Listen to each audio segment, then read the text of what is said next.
question facing young adults planning for their future is, in this economy, is it better to rent or to buy a home? What do you guys think? Is it better to rent or is it better to just buy a home? Me personally, I think in like big cities, which is what this is talking about, it's probably better to rent, especially if you're going to be renting for, 3-5 years. It's way better to rent. Who's affording $800 or $1 million houses? It's absolutely insane how much housing is right now. And a lot of times in these big cities, you might be able to rent for $2,000 or $2,500 a month. When if you buy a house, you may be paying $3,000, $3,500 a month once you factor in your mortgage, your interest, and your property taxes, which goes up every single year. New analysis from LendingTree shows renting is less expensive than owning a home in all 100 of the largest U.S. metro areas. Researchers say homeowners with a mortgage are paying roughly 37% more money per month than renters. I mean, you got to think about your maintenance. That's one of the biggest things. The main thing we think about when we get a mortgage is the mortgage payment.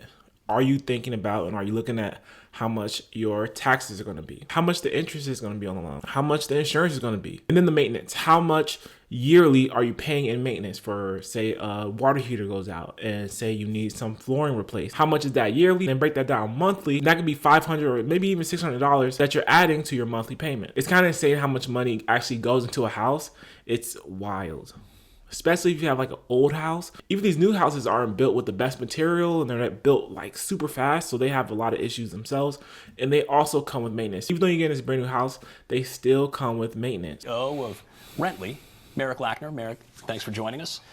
Another new study from the National Association of Realtors shows that home prices increased in 73% of American metro areas during the 73%. That is so insane. But I wonder how much rent price has increased as well. Fourth quarter of last year. It also shows the Midwest has the lowest average home price at $317,000. So Midwest is the place to go. There's not a lot to do here. There's not a lot. I feel like there's not a lot to do everywhere. Everywhere is just kind of boring, But the Midwest is a great place to go if you want lower housing, but you will get paid less being in the Midwest. But you can find those jobs that pay a good amount of money as you would be making on the coast. And then you come here, you go and buy a house, live your life, and just enjoy your time in the Midwest because things are cheaper because this is a less desirable place to live. How do you look at all those numbers? How do you look at the map? And is the Midwest the place where it's sort of worth it to buy? Yeah, we're truly in, and thank you for having me, in unprecedented history here. The Department of Housing and Urban Development has noted that if the cost to service a mortgage is more than 30% of gross income, and gross income, the average household income in America is about $83,000. The cost of a home now is $410,000 to $430,000, and homeownership is costing a lot more. So at this time, renting is definitely. I mean, people are paying 40, 50% of their income towards housing. So that means you have 50% left for the other things, for gas, for going out to eat, for having fun. If 50% of your money is going to mortgage, then how are you surviving on the rest? How are you saving properly or investing properly? There's a lot of things you have to look at before you go out here buying a house and make sure that you can afford it. And if you cannot afford it, then it's probably best to rent for now and then try to raise your income to a point where you actually can afford a house in that area if that's something that you really want. But I highly recommend that you don't go and pay for anything that takes up 50% income.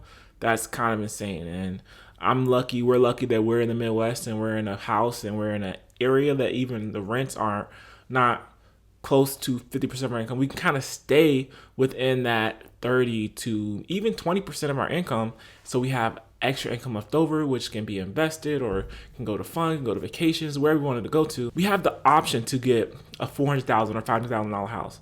But here in the Midwest, you don't have to because you can still get that $200,000, maybe even a $150,000 if you really want to go that low, depending on what neighborhood you're in. But you can definitely get that $200,000 to $250,000 house here and live a pretty comfortable life. Definitely a route that is becoming more and more palatable for many Americans, and the savings over the course of a year are significant. I mean, $500 a month, but up to $1,500 a month in major markets like San Francisco and elsewhere can save a renter $6,000, $10,000, $20,000, which over time, if renting for several years, could serve as the base for a mortgage payment. It's going to be difficult if you're renting in an area where it's going to cost the same monthly for you as it would for a mortgage. You need to rent in a place that's going to be cheaper than what your mortgage payment will be, so you can have that ability to save money. You don't want to kind of max out at 30% of your rental, and then you're also looking at 30% for when you get a mortgage.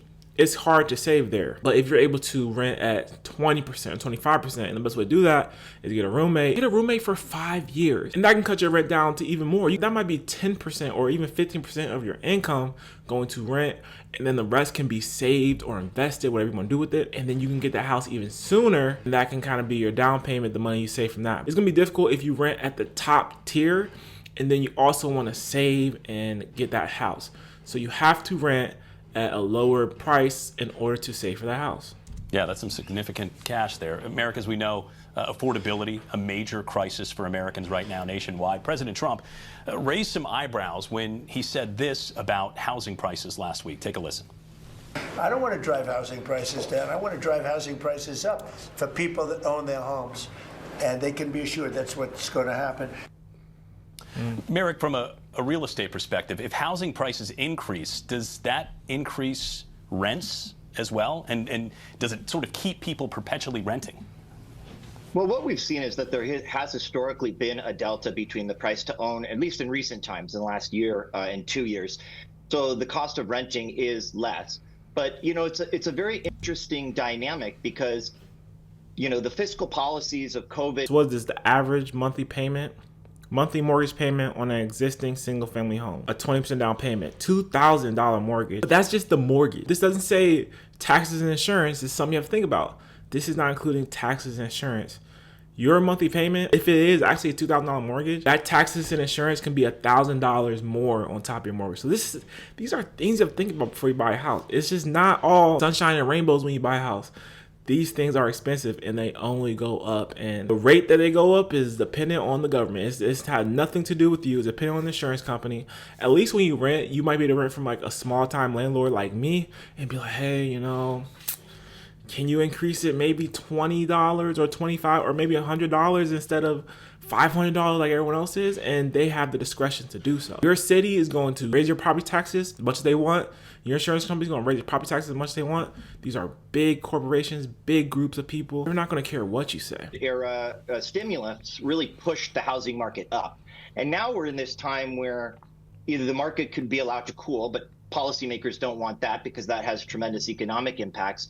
Alternatively, pricing can continue to rise, but that will monthly mortgage payment for a starter home valued at $352,000. Starter home. You know what? I used to have this idea of a starter home. It's your cookie cutter home, but that's just such a privileged mindset to say that a $350,000 home is, it's our warm up home. It's our starter home. When owning a home is such a great accomplishment. I don't think be looked at as something to start with. Some people will never be able to afford a home, and a starter home for you could be a final home for them.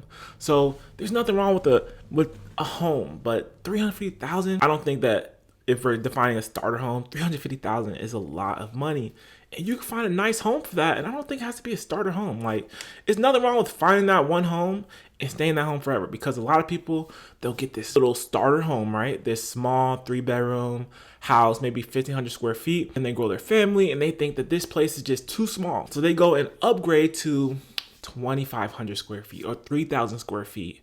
And that's the final home. It's this huge home. But guess what that comes with? It comes with a huge property tax bill, a huge insurance bill, utilities. The maintenance bill gets higher because you have bigger appliances. You have more moving parts in your home. So just think about it before you go in. Buy a starter home and then move out to this big home that you probably don't even need. You don't need 2,500 square feet of home. You don't need 3,000 square feet of home. 1,500 to 2,000 square feet should be good enough for you. Make that gap even greater. So what it seems like from the outside to me is that we're in this kind of reset period where if we could get wage growth of 4 or 5% to occur for 3, 4, or 5 years, then you actually have the ratio coming back to that 30% level that becomes. But it's an incredibly tricky balancing act right now, and an incredibly dynamic market. So say someone does choose to buy a home, assuming that they pay higher mortgage costs over the course of a 30-year mortgage. Once that mortgage is paid off, does that make more financial sense than renting over long term? You've got equity in the home. You own the home at that point. It really depends on long-term appreciation. I mean, if the appreciation outpaced, then yes. But those are really unknown because we're at this period in time where housing prices are at all-time highs.